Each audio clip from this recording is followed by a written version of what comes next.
दोस्तों, कैसे हैं आप सब लोग। Welcome back to my channel. ये न्यूज़ खास तौर से अगर आप लोग दिल्ली से देख रहे हो और आप लोग दिल्ली में गाड़ी चलाते हो, गाड़ी ऑन करते हो और वो भी 15 साल पुरानी गाड़ी, तो ये न्यूज़ आप लोगों के लिए बहुत ज़्यादा इंपॉर्टेंट है।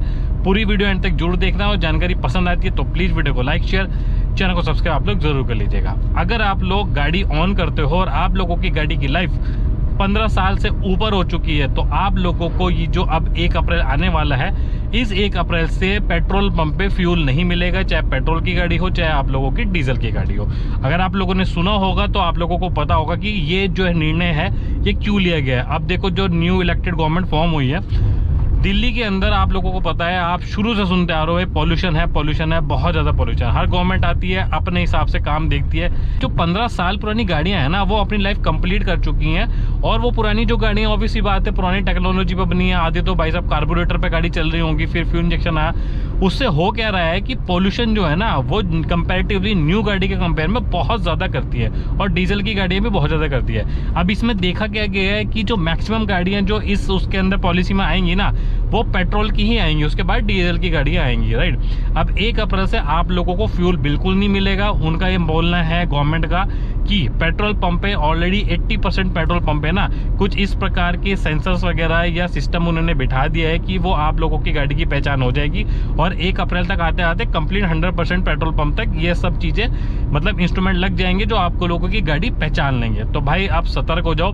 मेरे को आप लोगों को बताओ कि आप लोगों को क्या मानना है, खासतौर से अगर आप लोग एक पुरानी गाड़ी ऑन करते हो। भाई देख, अब आप लोगों को पता होगा कि जो स्क्रैप पॉलिसी है वो आ चुकी है। अब उसमें 15 साल से ऊपर पुरानी जो गाड़ी है ना, उनको स्क्रैप करना अनिवार्य है। बीच में ये कुछ न्यूज़ भी आई थी और ढील भी दी गई थी कि आप जो ये स्क्रैप पॉलिसी की जो है ना गाड़ी जो अंडर में लेते हो आप, वो गाड़ी की उम्र मतलब लाइफ से मत कैलकुलेट करो, क्योंकि कई बार ऐसा देखा गया है कि जो गाड़ी है, कई लोग अपनी गाड़ी को वेल मेंटेन रखते हैं और वो गाड़ी चलने के लिए एप्लीकेबल भी होती है, बट वो स्क्रैप पॉलिसी के अंडर आती है, वो अब क्या हो रहा है, वो स्क्रैप हो रही हैं। अब आप इसके बाद क्या करोगे अगर आप लोगों की गाड़ी 15 साल से पुरानी है? अब घर में भी खड़ी करके रखोगे तो उसका ये भी है कि अगर आपने सोसाइटी में खड़ी कर रखी है तो उसमें ये नियम आता है स्क्रैप पॉलिसी के अंदर में कि आप लोगों की गाड़ी जब्त हो सकती है और जब्त करने के बाद भी वो गाड़ी स्क्रैप की उसके अंदर जा सकती है, वो स्क्रैप हो जाएगी, आप नहीं चला सकते उसको, ठीक है। तो अब आप करोगे क्या? अब उसमें एक ये प्रावधान है कि भाई चलो ठीक है, दिल्ली में बंद हो गई तो आप लोग क्या करोगे, उसको दूसरे स्टेट में जाके, कुछ स्टेट है वहाँ पे जो गाड़ी है ना, दिल्ली से ला के लोग दोबारा से री रजिस्टर करा लेते हैं। अब जब आप री रजिस्ट्रेशन कराओगे, ऑब्वियसली बात है 5 साल की एक्सटेंशन मिल जाएगी।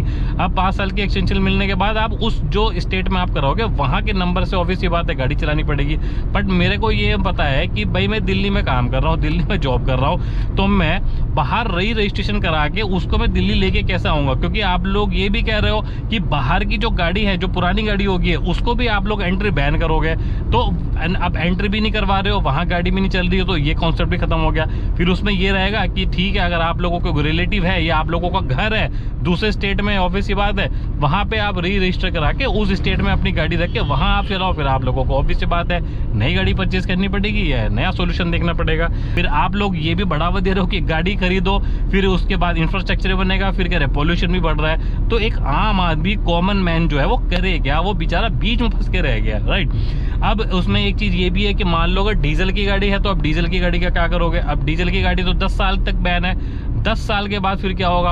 और ये चीज जो है भाई सीएनजी गाड़ी के ऊपर भी एप्लीकेबल है। अगर मान लो 15 साल पुरानी सीएनजी की गाड़ी हो गई ना, तो आप लोग उसको भी नहीं चला सकते हो, उसको भी आप लोग जो है पेट्रोल जो मतलब सीएनजी वो नहीं मिलेगी, क्योंकि जो सीएनजी का सिलेंडर है ना उसकी खुद की लाइफ 15 साल तक जो है मैक्सिमम है। क्योंकि आप लोगों को पता होगा कि आप लोग हाइड्रो टेस्ट जो होता है ना, वो हाइड्रो टेस्ट कराना पड़ता है। अब एक ऑप्शन ये रहेगा कि अगर आप लोग अपनी गाड़ी को स्क्रैप कराते हो, राइट, पॉलिसी के तहत, तो इसमें आप लोगों को क्या बेनिफिट मिलेगा? स्क्रैप कराने के बाद ना आप लोगों को एक सर्टिफिकेट मिलेगा, राइट। अब वो सर्टिफिकेट दिखा के इसमें होगा क्या, जब भी आप न्यू गाड़ी परचेज करोगे ना, तो न्यू गाड़ी परचेज करने पे रजिस्ट्रेशन फीस जो होगी वो आप लोगों की माफ हो जाएगी। और दूसरा बेनिफिट क्या मिलेगा, हर स्टेट में रोड टैक्स होता है। अब वो जो रोड टैक्स होगा उस रोड टैक्स के ऊपर आप लोगों को फी कंसेशन मिल जाएगी। मान लो प्राइवेट गाड़ी अगर है तो प्राइवेट गाड़ी पे ये जो टैक्स की जो छूट है ये आप लोगों को 25% तक मैक्सिमम मिल जाएगा, और अगर ये कमर्शियल व्हीकल है तो उसमें ये 15% की जो है वैलिडिटी है, मतलब इतना आप लोगों को मिल सकता है। तो आप लोग मेरे को बताओ, आप लोग इसके ऊपर गवर्नमेंट का जो डिसीजन है क्या सोचते हो? और अगर जानकारी आप लोगों को पसंद आई है तो प्लीज वीडियो को लाइक शेयर, चैनल को सब्सक्राइब आप लोग जरूर कर लीजिएगा। Thank you so much. जय हिंद।